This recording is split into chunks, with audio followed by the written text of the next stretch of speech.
Sa pagpapatuloy ng 50th anniversary celebration ng ating network, silipin natin ang mga logo at pangalan ng PTV na naging mukha at nagtatak sa network sa puso ng masang Pilipino.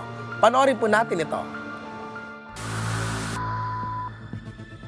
Sa loob ng 5 dekada, nasaksihan ng sambayanan ang kwento ng People's Television Network na patuloy na nagsisilbi para sa bayan mula 1974 hanggang sa kasalukuyan. Noong 1974, isinilang ang Government Television o GTV sa ilalim ni Pangulong Ferdinand Marcos Sr. na nagbukas ng pintuan patungo sa paghubog ng pambansang telebisyon sa pamagitan ng National Media Production Center o NMPC. GTV radio stations all over the archipelago. Ang GTV ay nagbago at naging GTV Network noong 1977 bago ito palitan ng GTV4, CNDE na nangangahulugang Citizens Network for Developmental Entertainment na umera naman hanggang 1980. Pagkatapos ay naging Maharlika Broadcasting System o MBS. Sa paglipas ng panahon, ang MBS ay nagsilbing saksi sa pagtransition ng network sa full-color television broadcast.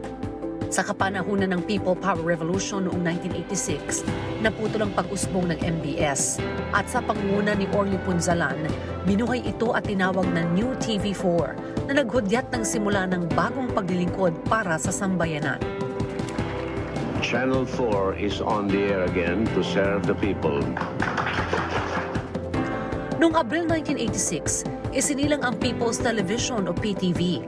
Ang logo nito ay tila hugis ahas na number 4 at line na People's Television. Ito ang nagbigay buhay sa bagong mukha ng network. Taong 1989, idinagdag ang pambansang tagline na The People's Network, kasabay ng pambansang slogan na 4 for You. Sa pagdaloy ng mga taon, nadagdagan ng kasaysayan ng PTV noong Marso 1992 nang kilalanin ito bilang isang korporasyon ng gobyerno matapos lagdaan ni dating Pangulong Cory Aquino ang Republic Act 7306 at formal na kinilala ang PTV bilang People's Television Network Incorporated. Ang pagkatapos ng 1995 ay nagdala ng bagong simbolo para sa PTV, ang dilaw na kalapati na may laso. Ipinakilala rin ang tagline na ang network para sa Pilipino.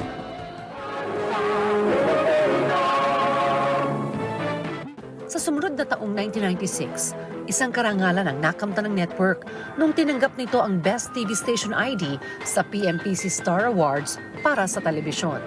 May 2000 naman ang naghudyat ng muling pag-angat ng PTV sa pangunguna ng tagline na Fast Forward.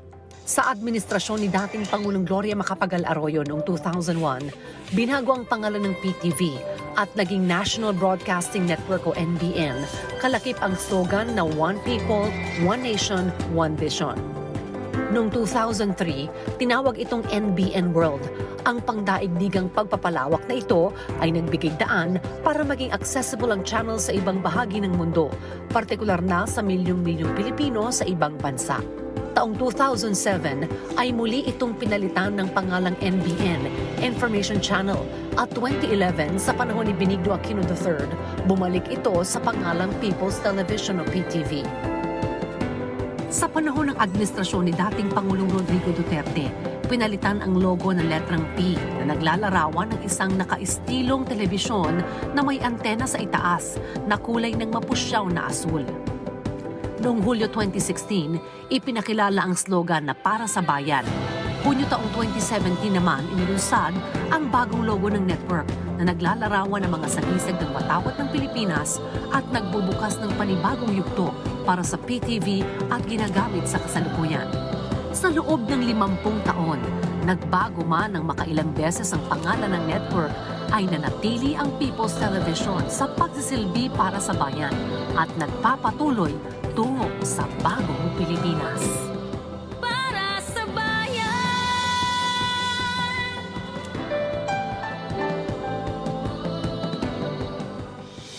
At kaugnay pa rin po ng ating 50th anniversary celebration.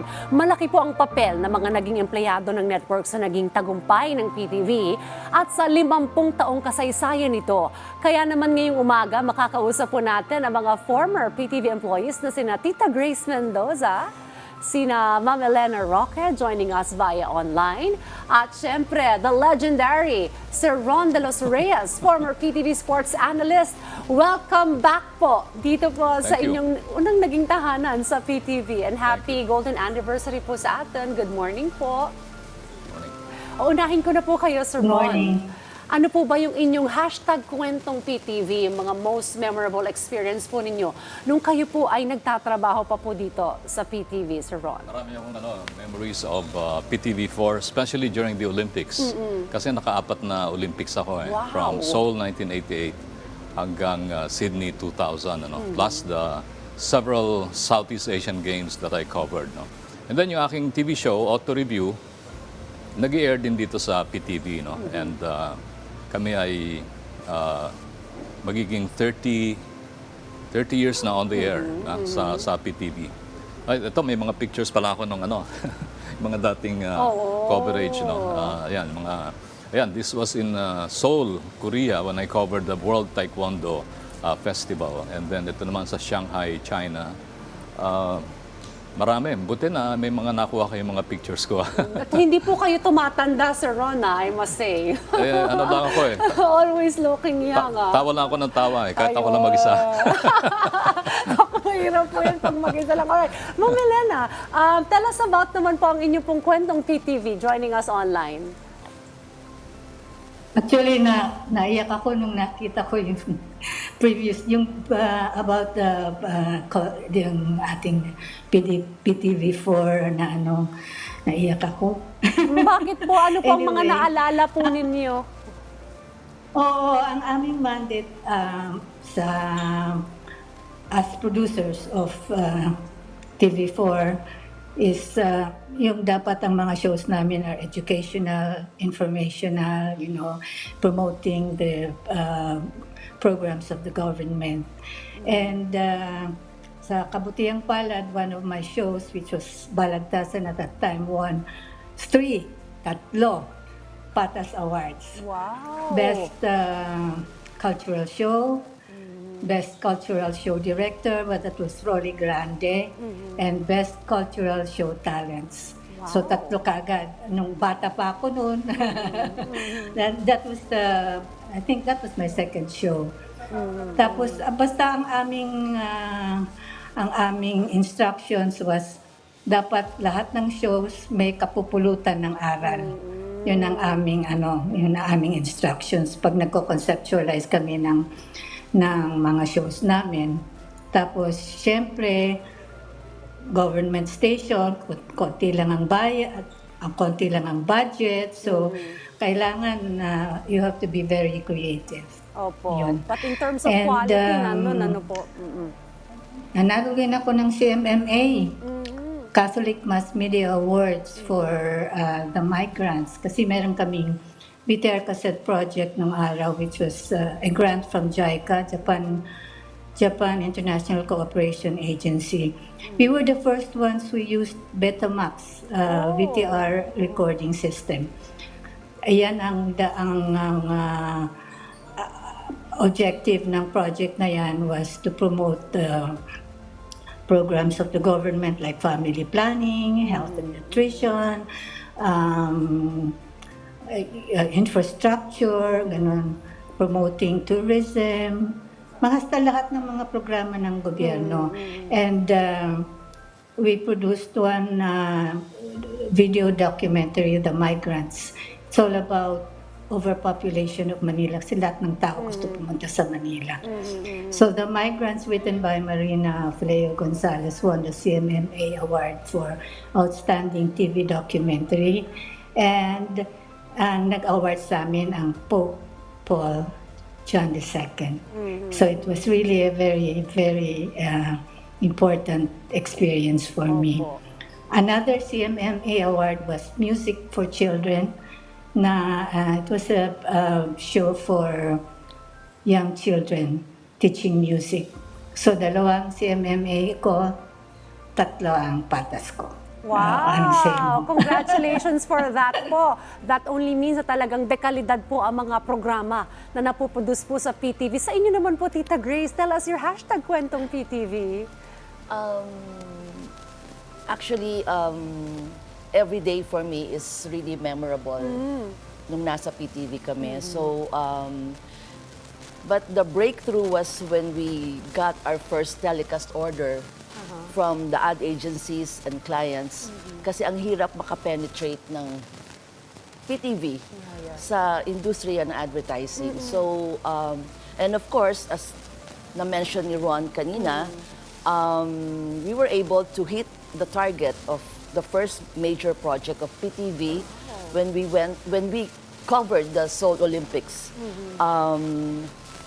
We were able to be with them, with the coverage team during that time. And yun nga, marami kaming mga projects na talagang breakthrough kasi nakailang Olympics din kami. And kumbaga sa ano, parang pag may journey na ganon, kasama ka rin eh, di ba? Parang ang hirap ibenta ng Channel 4. Alam natin lahat yan. And ang dami nagsasabi from my friends sa mga ibang networks, bakit ka nandyan? Bakit hindi? Sabi ko. So, bakit hindi? Kailangan talagang alam mo lang kung ano yung ginagawa mo. And you love the network talaga. Wow, nakaka-inspire po yung inyong mga words of wisdom na mai-apply din po namin sa modern times na ito. Well, sina Ma'am Grace at Ma'am Elena po ay mga people behind the scenes. So iba rin po ang challenges at journey po nila. Alright, balikan po natin si Sir Ron. Sir Ron, ano yung mga dala-dala mo ngayon? Ano yung mga kwento daw behind that Ito yung necktie? collection ko ng mga neckties from 4 Olympic Games. Starting with the 1988 Seoul Olympics, kung saan nanalo naman si Leopoldo Cervantes ng bronze medal in the semifinals of boxing. And then, ito naman, Barcelona Olympics, kung saan nanalo si Roel Velasco ng bronze medal also in Barcelona. Ito naman pinaka-memorable, because I was wearing this necktie when Onyok Velasco fought in the finals of the boxing competitions in Atlanta, 1996. So, suot ko to eh. Nandun din po kayo. Grabe. Ay, baliktad. Ito, pero may nakalagay na logo dyan ng Olympics. And then, ito pa, 96. And then, yung huli kong Olympics, under PTV4 was Sydney 2000. Ayan, ang ganda nitong necktie na to. Ang ganda. Puro collector's items to. Baka ibenta ko.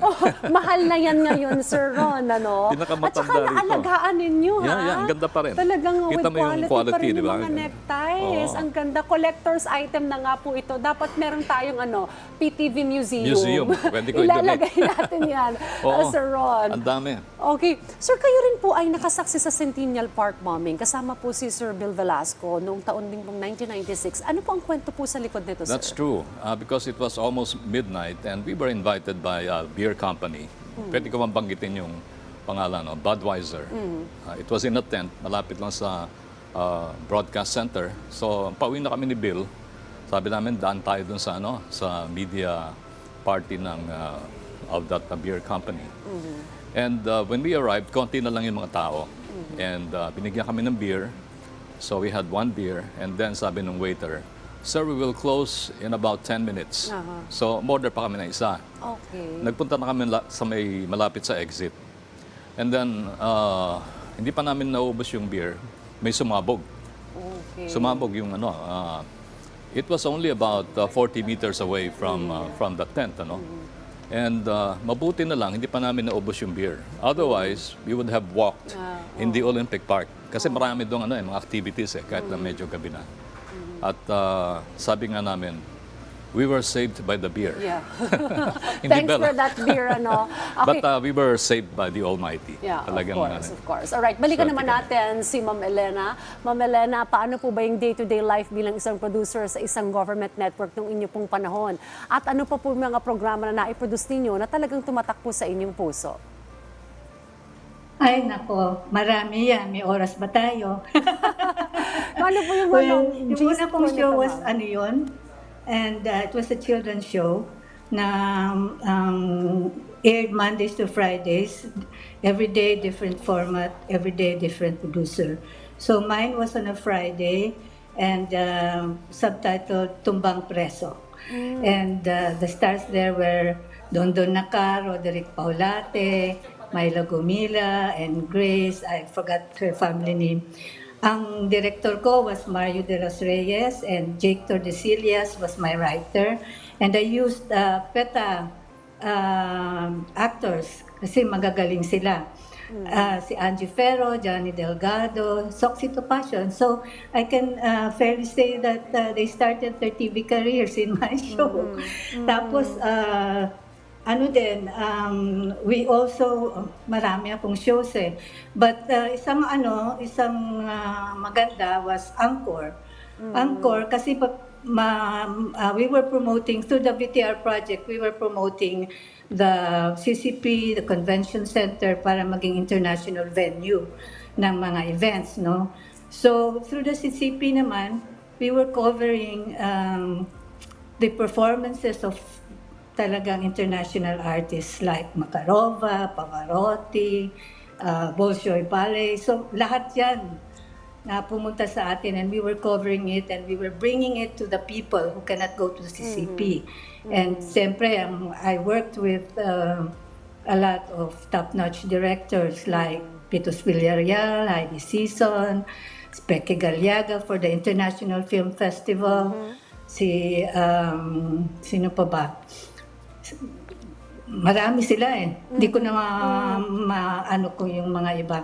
So I really work with top-notch directors, talents, and of course, kahit na yung mga production assistants namin, I'm very proud that they made waves.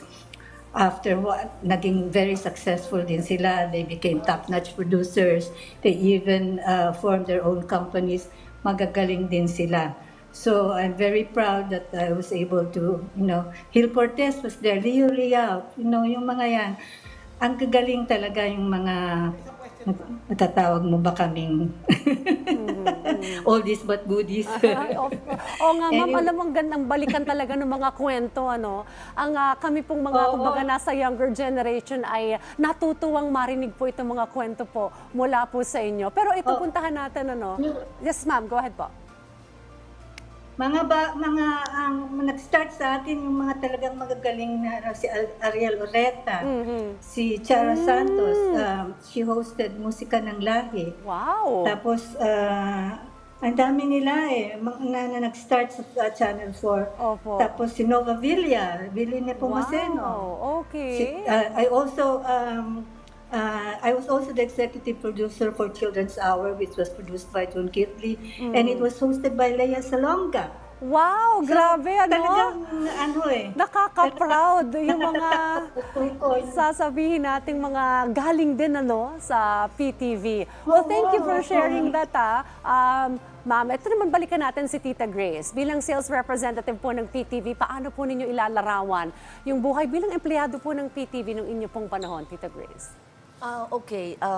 Actually, masaya.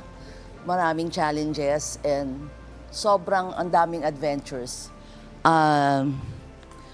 Lalo na pagka nagka-client call kami sa mga ad agencies and clients, sabi ko nga, mahirap ibenta. Pero once na nakapenetrate ka, iba yung tiwala ng mga kliyente sa'yo. Parang there's a relationship wherein kahit sabihin mong mahirap ibenta, paulit-ulit kong sinasabing mahirap ibenta. Pero pag nakabenta ka, iba talaga. And lalo na nung nanalo ang network ng, I think that was twice during our time na best station with balanced programming. Kaya nyo yun nung araw, ganon. Meron ng PTV noon kasi talagang balanse. May entertainment, may variety show, lahat. May okay ang news. Hindi ko naman sinasabing hindi okay ang news ngayon. But of course, nung araw kasi was really, really very hard. So, yun, nanalo ng awards and then continuous servicing ng kliyente namin para at least alam ng media, alam ng mga kliyente what's in for the network. Ano yung reach, ano yung programa, that's it. So, okay. Tita Grace, nabanggit mo na mahirap ibenta, no? Pero when it comes to the advantage of being a government network, ano yun? When we talk to clients? You should be credible. Yun. Kailangan, nakikita ng mga clients na kung ano yung nakikita nila sa network is talagang, yun yung totoo. And of course, kasama na rin yung how you will sell the network, how you will sell the program. Kasi mahirap lumabas, kasabay mo yung mga ibang networks without you knowing kung ano yung binibenta mo. You should know the reach, you should know ano yung programa, you should know it by heart. Kasi dun ka makakabenta talaga. Okay. Well, thank you for sharing that wisdom. Pero last na lang tayo kay Sir Ron. Can you tell us about these awards? Hall of Fame or Henry Ford Journalism Awards? Ano po ang kwento nito, Hall sir? of Fame award kami sa Henry Ford Motoring Journalism Awards. I think mga bandang 2015, ano? And then 3 or 4 more awards came. No? So nakarami na rin tayo doon. And also, when I went back to radio, nakakuha rin ako ng 2 KBP Golden Dove Awards no? In another station. Ano? But yung auto review ko naman, Nandito rin po sa nandito PTV. rin sa PTV. I-plug ko na Saturdays 2:30 to 3 p.m. We will be celebrating our 30th anniversary. No? Congratulations po. At ako, napakarami kong memory about auto review. No? Like I drove the Pope Mobile before it was delivered to the Palace of Cardinal Sin, 1995 November. Ang bigat nung sasakyan because solid yung mga tires, and then 4 inches thick yung walls nung Pope Mobile, ano. And then I also covered the Australian Safari in 1997, and 17 days kami sa Outback.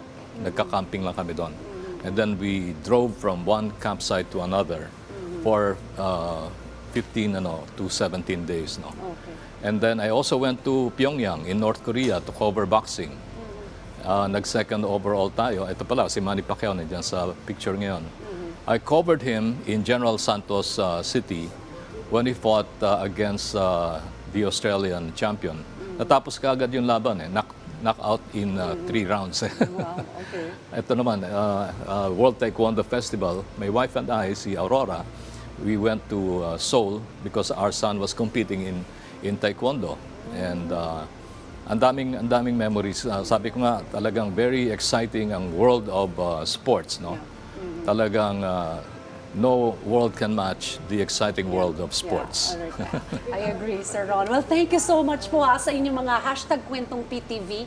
At kami pong mga nasa younger generation ay kumbaga inspired po sa inyong pong mga kwentong ito at mga wisdom na share niyo po sa amin bilang bahagi po nitong golden anniversary po nitong PTV. Happy 50 years po sa atin sa PTV. Kayo po ay malaking bahagi po nito.